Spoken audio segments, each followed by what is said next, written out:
Good morning, everybody. I'm glad everyone is safe and sound, and you've got electricity or your technology is working because you're on the call. So that's wonderful. I hope everyone was safe from the storm and didn't have any damage last night.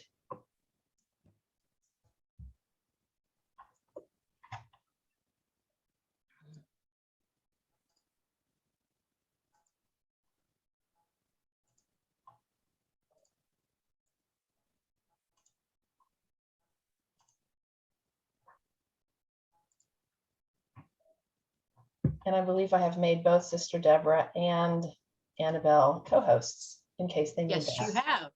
Excellent. It is 7:30. Okay. All right. Well, good morning, everyone, again. It's wonderful to see so many of your familiar names and faces. And we also want to extend a welcome to anyone who might be joining us for the first time.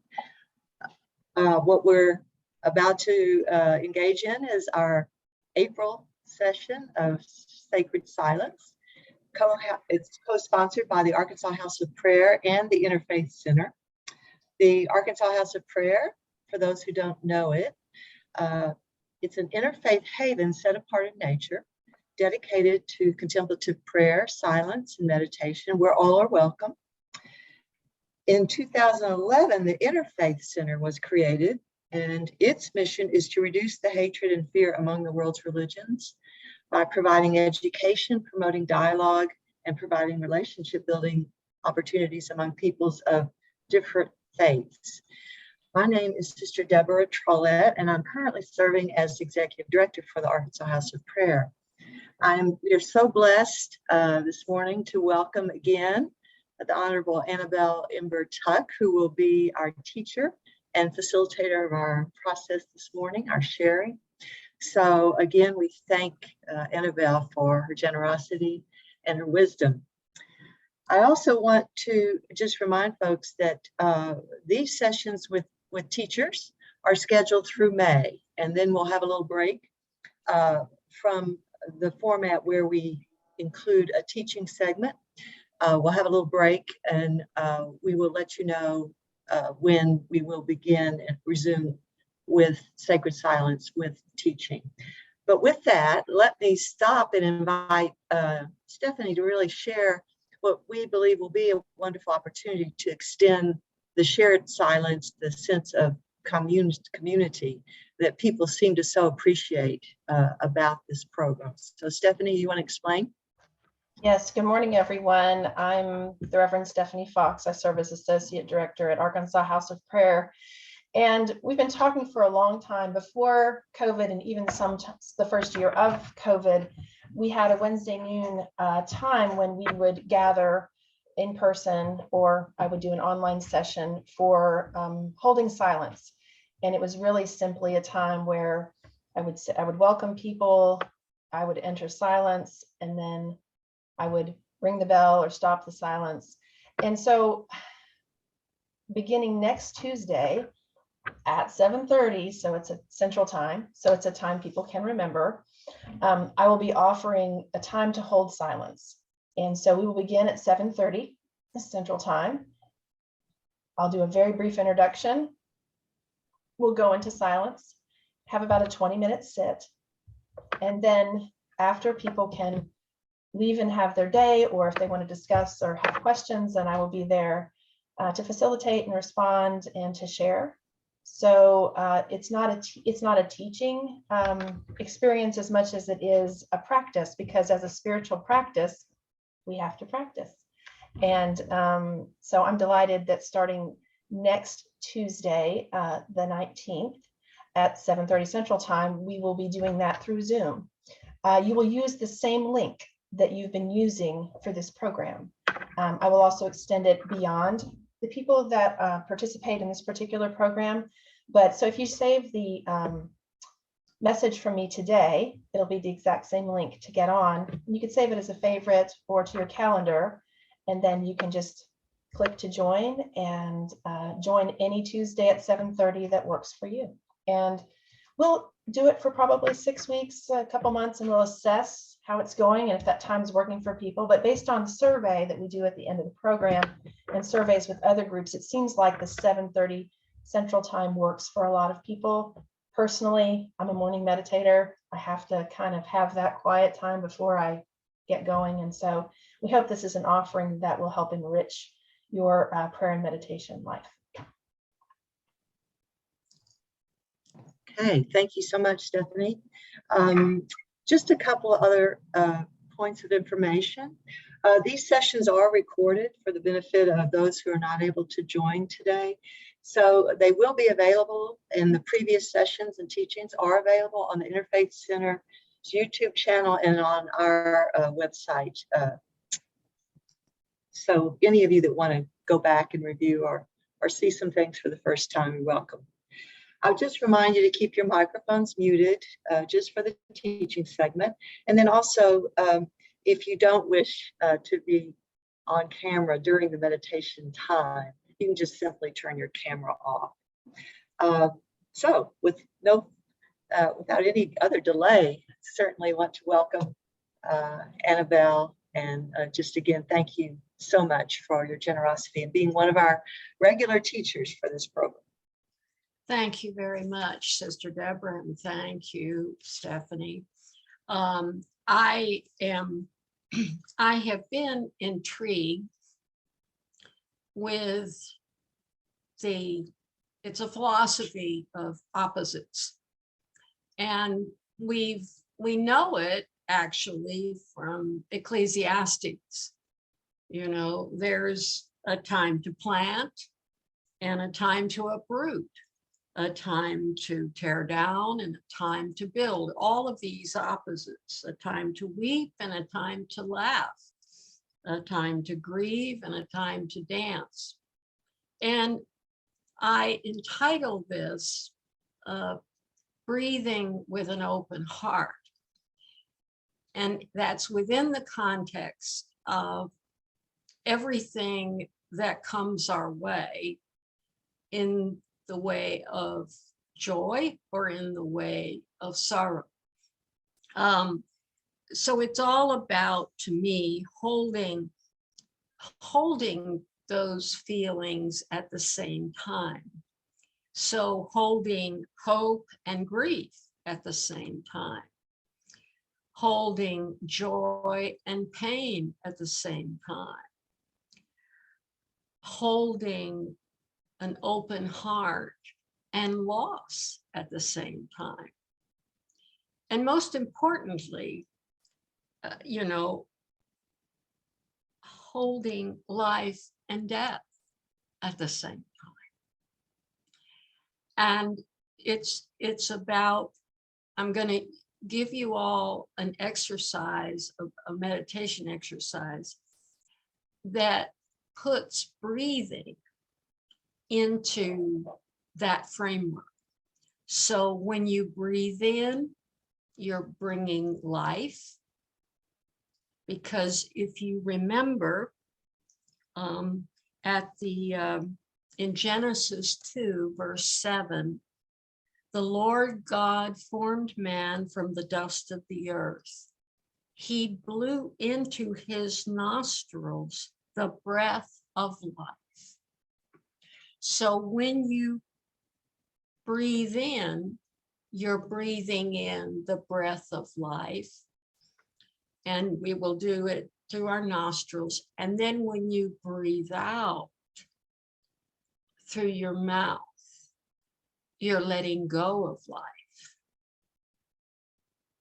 And the reason I wanted to address this, and I've got a couple of poems I want to read, is it just seems like our biggest challenge in the midst of everything going on inside ourselves, with our families, and then with the world, we are being challenged to hold all of that at the same time. I mean, here we are in another war. And how do we hold that pain and yet remain open-hearted as well? and willing to receive and be open to the world and to ourselves, actually. So I want to read a poem first to kind of set the stage. And it's a poem actually that's used in our religious services at Temple to honor and memorialize those who have died at the season that we're in. It's not a poem that is traditional Jewish, okay? So it's much more modern, but it is a fearful thing to love what death can touch. A fearful thing to love, hope, dream, to be, and oh, to lose. A thing for fools, this, and a holy thing to love. For your life has lived in me, your laugh once lifted me, your word was gift to me. To remember this brings painful joy. 'Tis a human thing, love, a holy thing to love what death can touch. And so that to me kind of sets the what I'd like to visit about today. In Judaism, the name of God is ineffable. So we use kind of euphemisms like Adonai or Elohim or Hashem. But you and I know it, and many times it's pronounced as Yahweh. So the first letter is the Aleph, Yah, and then And actually, the name of God is really breath. Yah, an in breath. Yah, and then an out breath. It's all breath. And breath, as I said, is life. So we every morning when we wake and every night when we go to sleep, we have a blessing. And it's into your hands I commend my body and my spirit, both when I sleep and when I wake. In your presence, I cast off fear and lie down to rest and sleep. So waking and sleeping are also symbolic of life and death. Because when you're asleep, you're in another world. I see Mary Helen on here and she knows about dreams. So you go to this other world of dreams.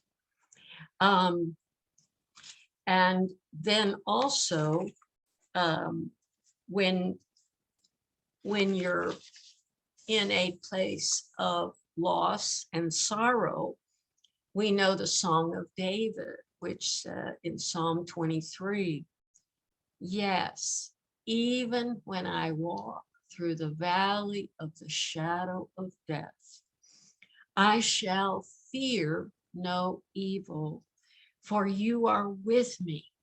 With rod and staff, you comfort me. Those words, fear, are very critical. And the opposite of fear is trust. In Hebrew, it's called bitachon. And sometimes I use that word in my meditation because it really brings it to my heart.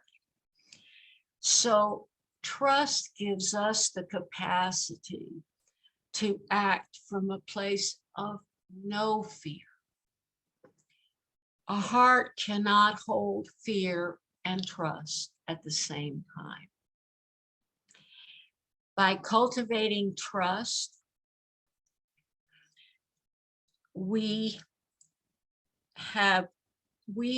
gain for ourselves into what is called fearless, loving, we make it for ourselves fearless, loving beings. And it's the stretching and the pulling by love as well as by hurt and loss that brings us to the threshold of growth. We would likely and probably will never otherwise approach. I mean, I know all of you know the way to growth is through challenge and sometimes pain. So the point is that the ultimate gift of trust is the help it gives each of us when it comes time to leave. Whatever leave taking it is. It can be moving, downsizing to a smaller home like Henry and I did recently. It can be children going off to college. It can be, teenagers deciding they're smarter than you are, leaving that stage of life. But of course, the final leave taking always comes to mind. We know that we are human beings, but we're also animals. So our body fights to survive. And that is good. That is nothing wrong with that. We cling to our bodies. And we cling, whether it's in the midst of a trauma, which we know a lot of people are going through now in the Ukraine. But we also cling at that faithful last moment. But a heart that is infused with trust offers no harbor for fear. It lets go when the time is right. A heart lets go for that transition. One of our masters of Musar says, dying is like taking off an old coat that you just love, but you've got to take it off. So what I would like to do is read you a poem before we go into medication. Oh, I want to say one more thing here. As you know, in Judaism, Shabbat is a time for rest. And it's a practice time, actually, for letting go. I find it very difficult to do what I'm supposed to do on Shabbat, which is let go. If I'm involved in a project or something that I'm needing to do, or even my OCD about keeping the house in order. Sister Deborah knows my husband, he doesn't pick up anything. And so does Mary Helen. Anyway, so I'm always seeing things that need to be picked up, that need to be washed, that need to be this, that, the other. But on Shabbat, I have to let that go. Leave the bed unmade. Leave the dishes unwashed.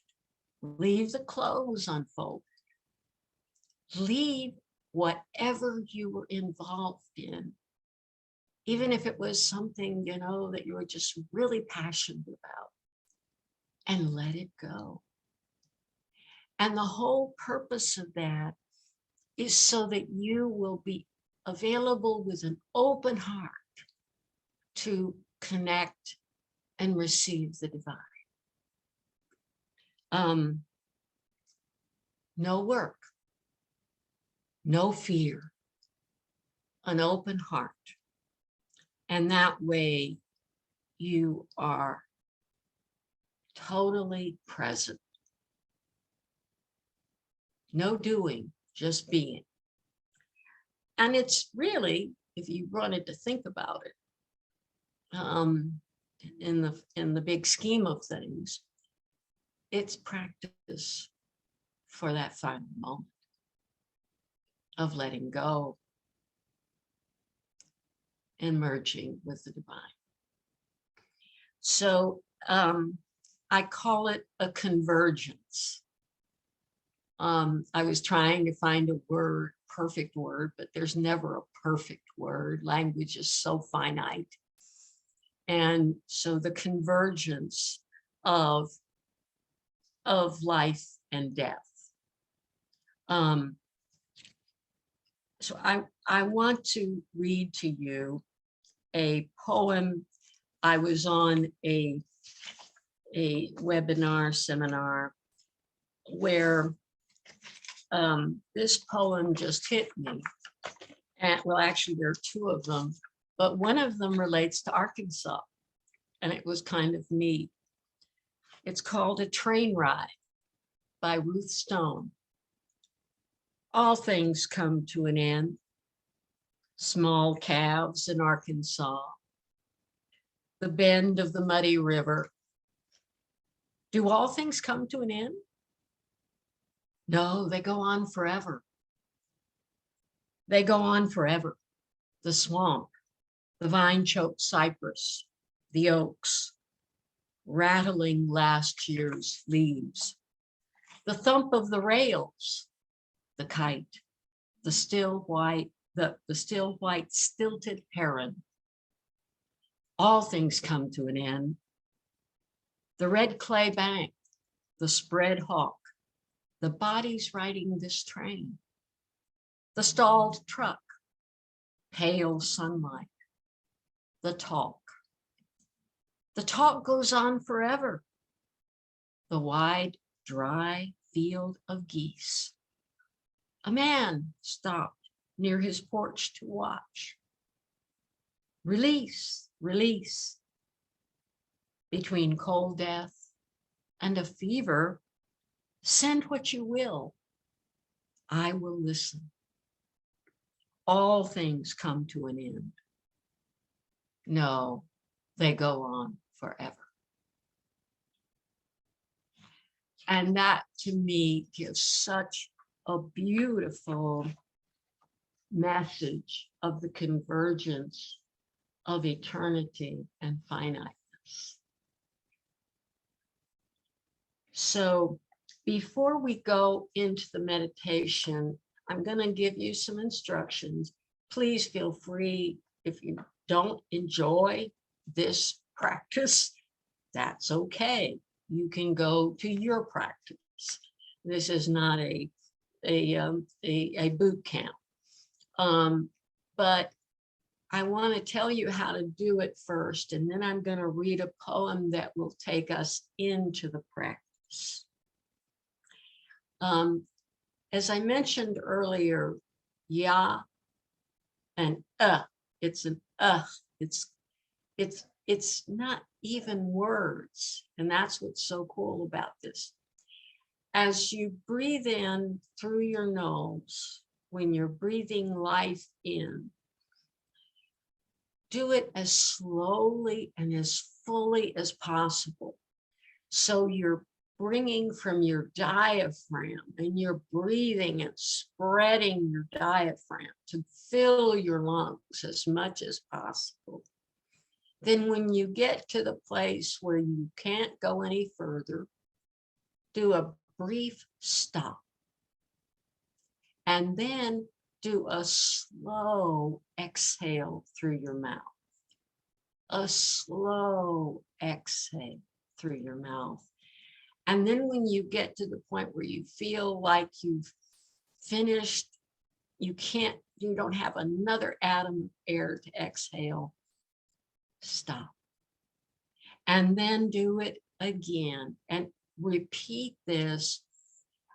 And you will find that that rhythm of inhaling life and then letting go of life is an interesting place to be, so that you can't exactly hold it at the same time, but you are there experiencing it. You know, some people hyperventilate this way, so I don't want you to do that.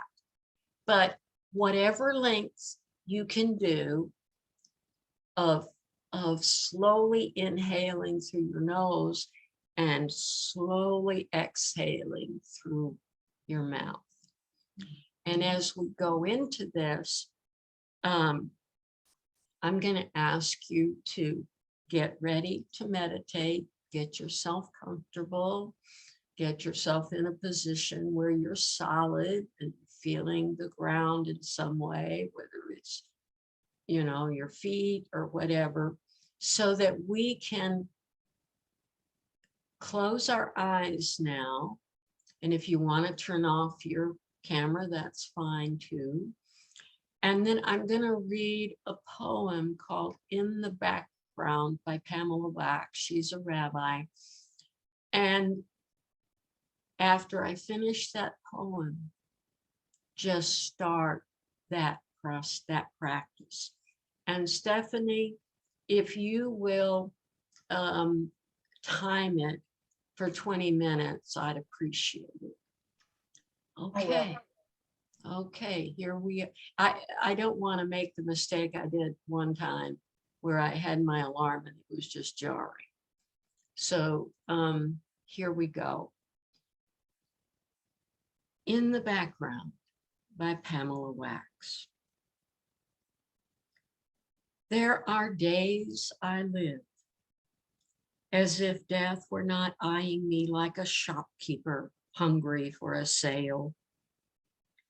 As if this moment were the only one, sitting with my back straight up in my chair to be with this breath, and then this one, forestalling jolts of terror that reach me through frequencies of brain and air.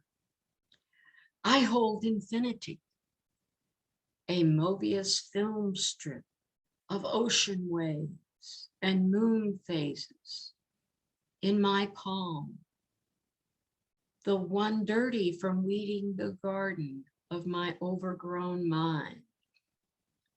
Eternity as fine a present as being here now, reaching above my crown to catch a black hole where time slackens its grip for a full breath.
it's time now to rejoin us slowly as your heart comes back.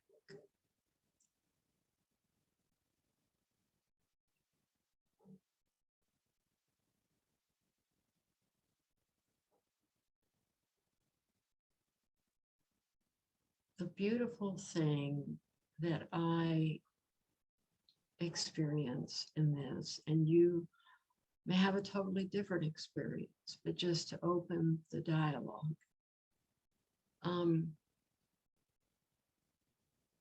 The release part of this meditation with the exhale, I use a word in Hebrew called hineni, which means here am I in Hebrew. As you may recall, when God called Abraham, and he said, here am I. That brings such a sense of presence to me, and total presence. And then on the in breath, I use the word bitachon, trust. You know, if you want to try it on your own, please feel free with whichever words. It could be love. It could be blessing. It could be any word that speaks to you. And it slows you down. This, what I'm going to call slow breathing, so that you can really be present. So I'm going to open up, and if you would like to speak, please unmute yourself. And we'd love to hear different reactions to the meditation practice. It might not have worked at all for you, and that's great. That's fine.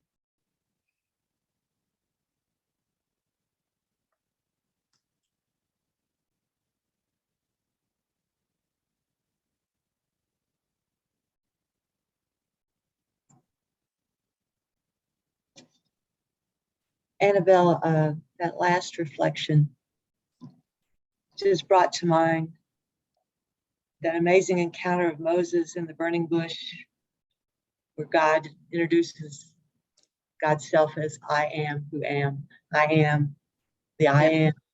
And then when I thought of here I am, it's like, wow, just it's the awareness, it's the presence to the presence, you know. That's it's just right. Wow. So thank you.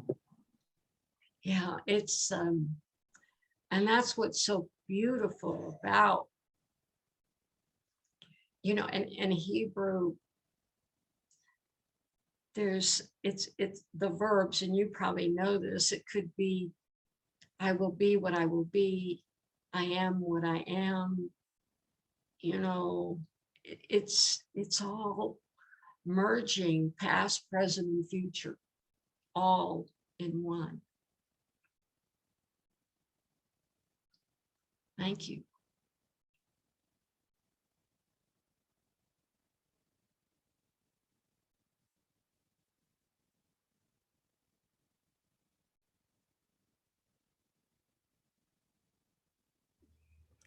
That awareness that past, present, and future are all always with us. And I don't, in our Christian ritual, there's a point where we say, Christ has died, Christ is risen, Christ will come again. And in my heart, I've always thought that should be Christ is died, Christ is risen, Christ is come again. Yes. Because I can't, in my mind, imagine a Christless Presence. reality, right? Presence, reality. Yeah. Mhm. So thank you very much. You're welcome. With apologies to those who think I am a little arrogant to rewrite our liturgy. No, I got to tell you, as you know, the rabbis, they comment on the Torah and they all disagree. I know, but somehow that got lost in the translation to Christianity.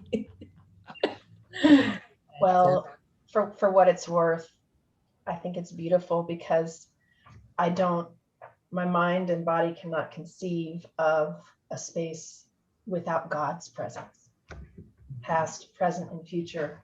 And in our tradition, I think of the cloud of witnesses, which is everyone that has ever come before us, also still being present with us as we gather, both ancient and not so, and recent. And so kind of who was and is to come. I mean, it's for me, the presence of God, the presence of Spirit is our creator, and always with us is the very breath that we breathe, is life and love. And so change those tenses of those verbs anytime you want. My humble opinion.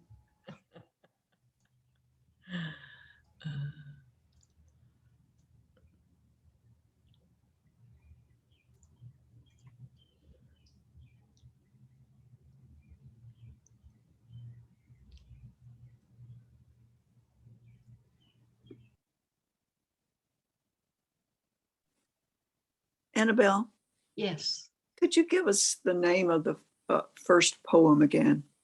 sure. The first Thank you. poem that I read was called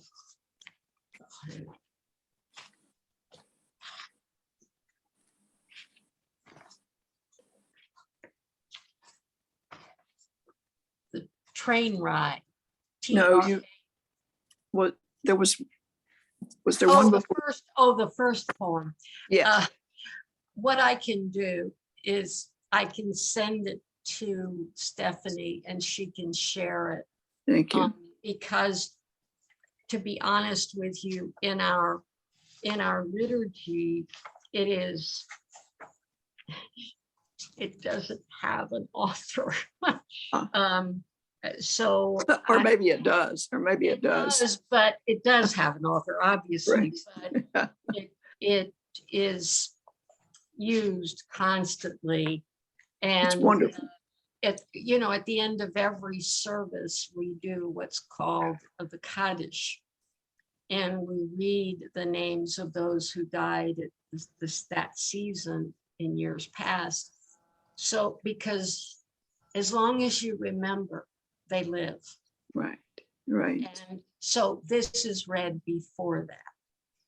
Well, I just thought that particular piece of words, string of words, did such a great job of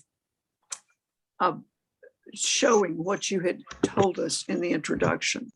Yeah. I thought it was very helpful. A wonderful morning. Thank you, Annabelle. Thank you, Dana. And I will send the poems to you, Stephanie. I can't do it right this minute afterwards, but I will send them today. And I will send those out to everyone along with a link to today's teaching once I get it uploaded in the video format. Thank you. Thank you.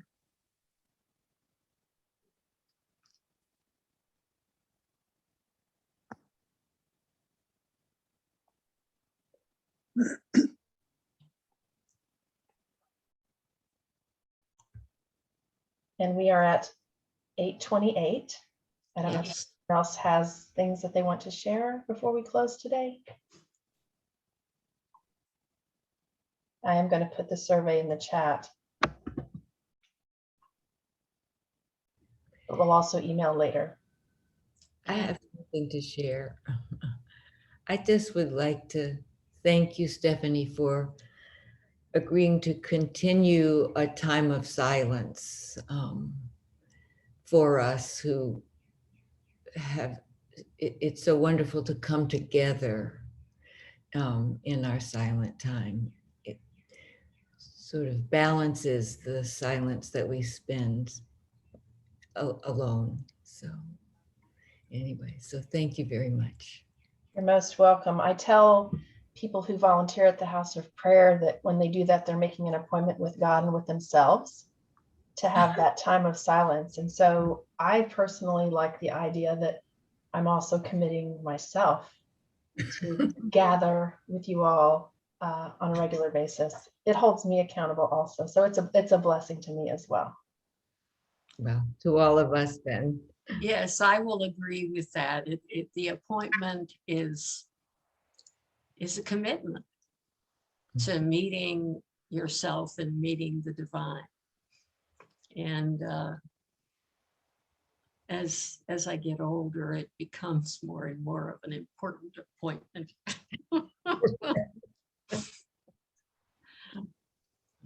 Well, thank you all for listening and being with us today. And I know we're going into Ramadan is going on right now as well, but we're also going into Passover and we're going into Easter. So I wish you all the best and most meaningful experience as you go through the holy days. We begin on Good Friday night, and so think of your Jewish friends who are being limited to unleavened bread for a whole week.